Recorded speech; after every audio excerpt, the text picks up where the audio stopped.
Hi friends, welcome back to my channel. ഒരു പുതിയ വീഡിയോയിലേക്ക് എല്ലാവർക്കും സ്വാഗതം. ഇന്ന് നമ്മുടെ വീഡിയോ തൈരുണ്ടാക്കുന്ന റെസിപ്പിയാണ്. ഈ ചാനൽ ആദ്യമായിട്ട് കാണുന്ന ആരെങ്കിലും ഉണ്ടെങ്കിൽ ചാനലൊന്ന് സബ്സ്ക്രൈബ് ചെയ്യാൻ മറക്കരുത്. നമ്മൾ തൈരുണ്ടാക്കാനായിട്ട് ഏകദേശം 400 ml പാലാണ് എടുത്തിരിക്കുന്നത്. ഇതൊരു സോസ് പാനിലേക്ക് മാറ്റണം. ഈ പാലിലേക്ക് വളരെ കുറച്ച് വെള്ളം ചേർക്കണം. ഏകദേശം 25 ml വെള്ളം ചേർക്കാം, അതായത് 1/4 ഗ്ലാസിൻ്റെ പകുതിയോളം. എന്നിട്ട് പാല് നന്നായിട്ട് തിളപ്പിച്ചെടുക്കണം.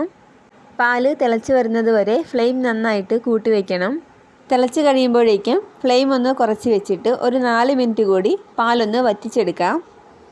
ഈ 4 മിനിറ്റ് കൊണ്ട് നമ്മളൊഴിച്ച വെള്ളം നന്നായിട്ട് വറ്റിയിട്ടുണ്ടാവും. എന്നിട്ട് ഫ്ലെയിം ഓഫാക്കാം. പാലൊന്ന് തണുപ്പിച്ചെടുക്കാം. നന്നായിട്ട് തണുത്ത് പോകരുത്. നമ്മൾ കൈ തൊട്ടാൽ പൊള്ളാത്ത പരുവത്തിന് ചൂടുണ്ടാവണം. ആ ഒരു പരുവത്തിന് പാല് തണുത്ത് വന്നിട്ടുണ്ട്. തണുത്തപ്പോഴേക്കും പാലിൻ്റെ മുകളിലായിട്ട് പാടയൊക്കെ വന്നിട്ടുണ്ട്. ഇനി പാലൊരു മിക്സിയുടെ ജാറിലേക്ക് ഒഴിച്ചു കൊടുക്കണം. എന്നിട്ട് ജാറടച്ച് മിക്സിയിലിട്ട് നന്നായിട്ട് ഇതൊന്ന് കറക്കിയെടുക്കണം. പാലിൻ്റെ പാടയൊക്കെ നന്നായിട്ടൊന്ന് അരഞ്ഞു വരണം. അങ്ങനെ പാല് നന്നായിട്ട് മിക്സിയിലിട്ട് കറക്കിയെടുത്തിട്ടുണ്ട്. ഇനി ഇത് പുളിച്ചു വരാനായിട്ട് തൈര് ചേർത്ത് കൊടുക്കണം. 3 ടീസ്പൂണോളം തൈരോ അല്ലെങ്കിൽ മോരോ ഇതിലേക്ക് ചേർത്ത് കൊടുക്കണം. എന്നിട്ട് വീണ്ടും ജാറടച്ച് നന്നായിട്ടൊന്ന് മിക്സിയിലിട്ട് കറക്കിയെടുക്കണം. ഇത് നന്നായിട്ട് അരഞ്ഞു വന്നിട്ടുണ്ട്. ഇനി ഇതൊരു പാത്രത്തിലേക്ക് ഒഴിച്ചു കൊടുക്കണം. രാത്രിയിൽ ഇങ്ങനെ ചെയ്ത് വെച്ചാൽ രാവിലെ ഒരു 11 മണിയൊക്കെ ആകുന്ന സമയത്ത് നമ്മുടെ തൈര് റെഡിയായിട്ടുണ്ടാവും. പിന്നെ തണുപ്പ് കൂടുതലുള്ള സമയമാണെന്നുണ്ടെങ്കിൽ കുറച്ചുകൂടി സമയമെടുത്ത് ഇത് റെഡിയാകത്തുള്ളൂ.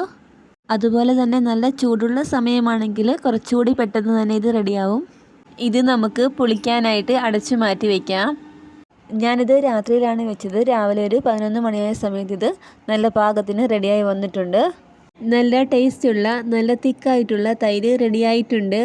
പുളി നോക്കിയിട്ട് കുറച്ചുകൂടി പുളി വേണമെന്നുള്ളവർക്ക് കുറച്ചുകൂടി സമയം ഇത് പുറത്ത് വയ്ക്കാം.